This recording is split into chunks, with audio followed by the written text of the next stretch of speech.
This is the Shoulder Boulder rack attachment, which is a Delt Raise and Pec Fly attachment from Bells of Steel. I'm Kayvon, founder of Bells of Steel, and today I'm going to walk you through a little overview of how it works and why it's going to be your new favorite attachment.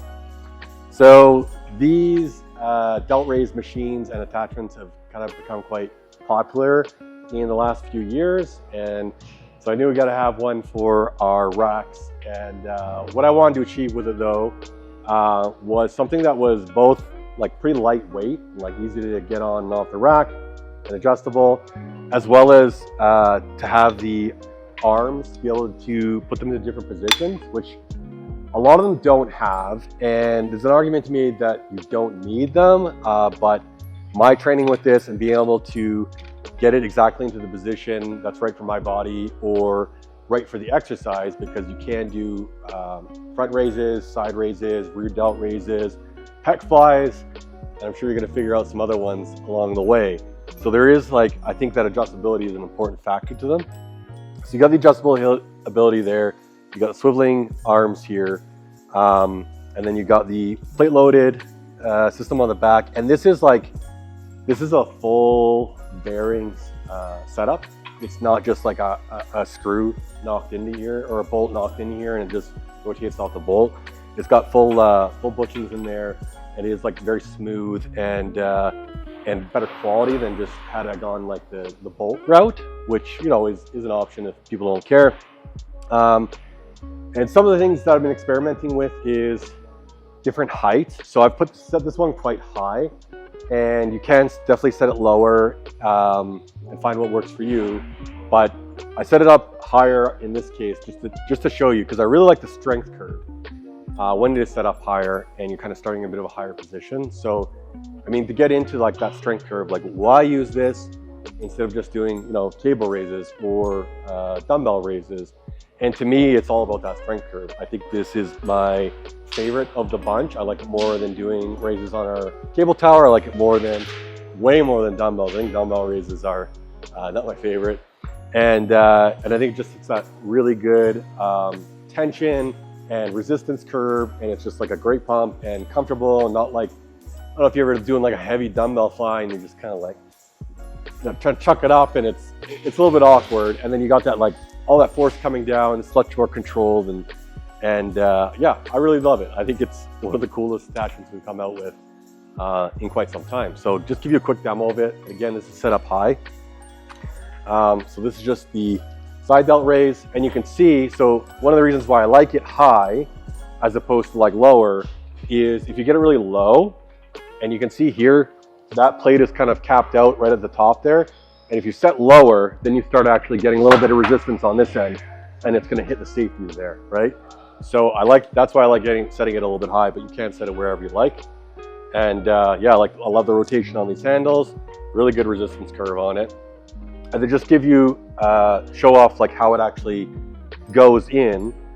So it's designed for either of our 3x3 racks, our Hydra or a Manticore, but it's, as long as your rack is, well, if it's 3x3, right? If you have a 60, you know, our 60x60 series, you'll need some spacers, which we don't carry at the moment. I am hoping to maybe come out with some spacers in the near future.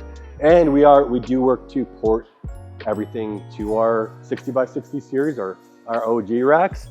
But if you have a Bells of Steel, Hydra, or Manticore, it can fits perfectly. And you put it on, and there's this pin to keep it secure, and that's about it, right? So it doesn't really matter if it's going into 1-inch holes or 5/8 inch holes.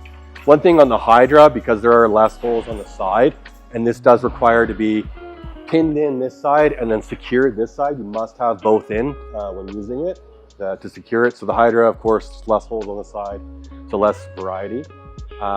Even if you put it on the front and there's more holes on the front, that side hole still needs to line up perfectly with the side holes on the Hydra. So it is somewhat easier to put it on this side, but you can put it on the front or the side of your Hydra or Manticore rack, doesn't matter, and stick that pin in, and you're all good.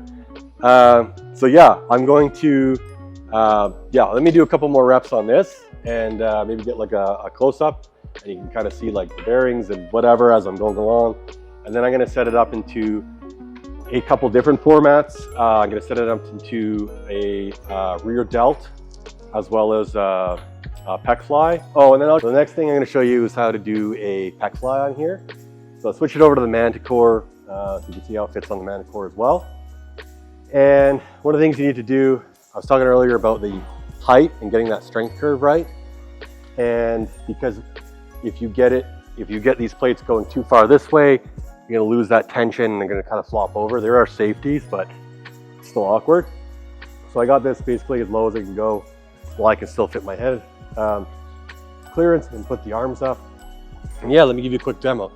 One other thing I want to point out is that you can use bumpers on this or 45s, but that circumference, depending on like what angle you have the arm and what height you have it at, they can conflict into each other. So I would advise leaning more towards using smaller circumference plates, but you can use 45-pound bumpers or iron plates, as well as lighter bumper plates, 10 pounds or whatever. Just be aware you may need to do some adjustments so those two plates don't collide with each other. So I'll show you here. So why I like the Pec Fly on here is, unlike say a dumbbell fly where you're kind of like starting at an awkward resistance, and then when you get to the top on a dumbbell fly, right, you don't get that. There's a great squeeze here, it's a great tension. But on a dumbbell fly, if you come in like this, you're kind of losing a lot of the tension to gravity, right? Because the dumbbells are straight up in front of you. So this gives you a great, really quality squeeze at the top and a more consistent resistance throughout.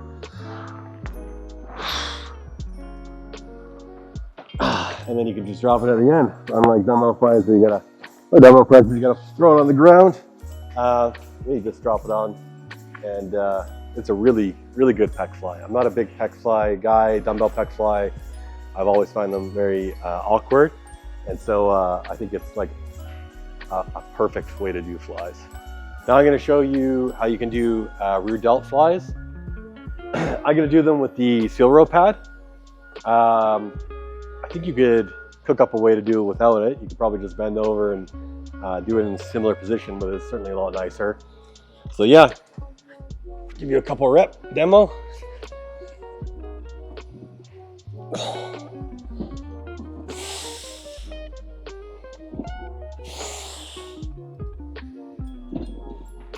And that's rear delts. Now I'm just going to demo a front raise with you so you can see I brought it down lower.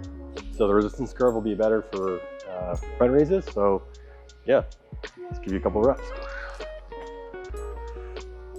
I'm going to try it actually a bit deeper.